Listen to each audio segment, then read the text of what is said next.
Bonjour Babette. Bonjour Caroline. Alors vous n'êtes pas la première femme chef étoilée d'Alsace, mais vous êtes la seule aujourd'hui, c'est ça? Oui, effectivement, oui, la seule. Oui, et cette étoile, ouais. c'était une reconnaissance, vous l'attendiez pas, mais quelque part vous l'espériez quand même?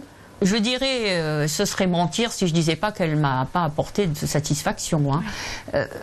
À plusieurs niveaux, à plusieurs titres. Déjà parce que je suis une femme. Donc c'est quand même sympa d'être la seule femme étoilée d'Alsace, hein, on n'est pas très nombreuses. Écoutez, et puis il y en a une douzaine en France, hein, je veux dire, on n'est vraiment pas nombreuses. Deuxio, parce que je suis une immigrée, hein, quand même, voilà, je suis donc un pur produit de l'immigration, très intégré certes, mais quand même.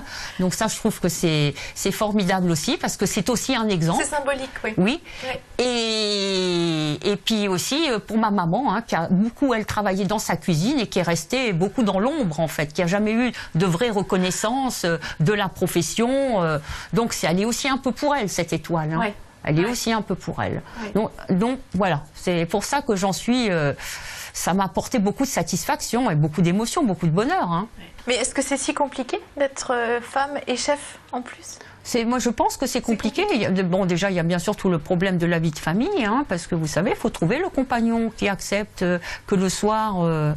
on n'est pas assis avec lui à côté dans le canapé, hein, c'est pas facile à trouver, hein, les hommes l'acceptent pas bien. Alors le vôtre, vous l'avez trouvé? Ah, le mien, je l'ai trouvé. Elle est belle cette photo-là. Vous avez vraiment la Cambuse, c'est votre restaurant à tous les deux.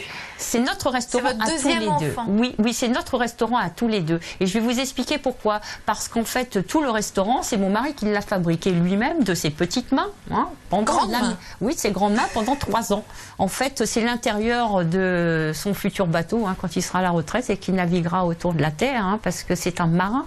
Donc, m'ayant lui passionné de bateau et de voile, moi aimant la cuisine et aimant le poisson. C'était juste bien.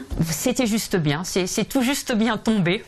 Et vous vous êtes rencontrés, vous étiez déjà en cuisine parce que vous dites autodidacte, en fait c'est votre maman qui était aux cuisines. Voilà, dans le restaurant de mes parents, c'était déjà ma mère qui faisait la cuisine. Ils avaient un restaurant vietnamien et ma mère était d'origine vietnamienne. Donc ma mère faisait la cuisine. Mais je rajouterai toutefois que dans le restaurant qu'on a eu avant, c'était mon père qui cuisinait parce que c'était son métier également, la cuisine. Oui, moi je suis vraiment issue de 2 parents cuisiniers.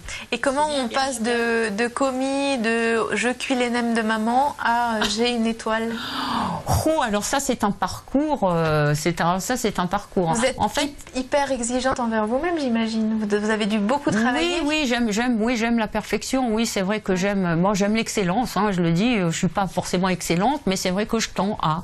Nous, on a été élevés comme ça. Nos parents nous ont élevés comme ça. Hein. Vous voyez, moi, je vois mon frère aussi dans ce qu'il fait dans son restaurant aussi. Il va vers l'excellence. Il a toujours tenté. Ça vient peut-être de notre côté immigré d'ailleurs, hein, parce que... Il faut se battre un peu plus. Voilà, mon père a toujours dit, vous savez, vous avez la chance, vous êtes en France, on est français maintenant, c'est bien, mais vous n'êtes pas comme tous les autres, donc pour vous c'est un peu plus difficile, donc il faut donner, hein, il faut travailler pour y arriver, et c'est dans ce sens-là où il nous a quand même vraiment poussé. Il avait raison? Je pense qu'il avait raison, oui. Oui, je pense qu'il avait raison. Et vous n'auriez pas pu ne pas travailler en cuisine, ne pas vivre de la cuisine? Je pense que je n'aurais pas pu. Je suis quelqu'un de manuel, en fait. Je fais des études de Sciences Po, mais vous voyez, ça mène à la cuisine. Mais c'est vrai que je suis très manuelle. Ce que j'aime, en fait, dans mon travail de cuisine, c'est vraiment transformer la matière. Hein. Ça, c'est vraiment la chose... Et j'espère que quand je serai à la retraite, je pourrai transformer de l'argile, de la terre glaise ou de l'iton ou des choses comme ça, parce que j'aime beaucoup sentir avec mes mains et travailler de mes mains. Hein. Ouais, ça reste quand même ma première... c'est ce que j'aime dans la cuisine avant tout. Hein. Caresser un bon filet de poisson...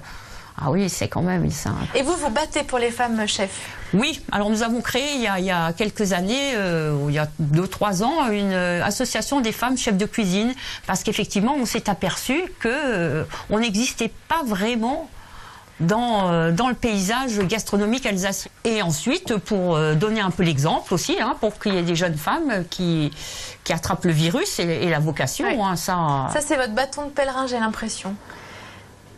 Oui et non. Moi, je dirais surtout que par l'exemple, on peut leur montrer que c'est possible et que celles qui ont vraiment l'ambition et qui ont envie, qu'elles se disent pas « Oh, je suis une femme, je vais pas y arriver, oh, ça va être difficile ». Ce que j'aimerais, c'est qu'elles se disent « Ah bah tiens, elle a réussi, je vois pas pourquoi pas moi ». Merci Babette. Et c'est moi, Caroline.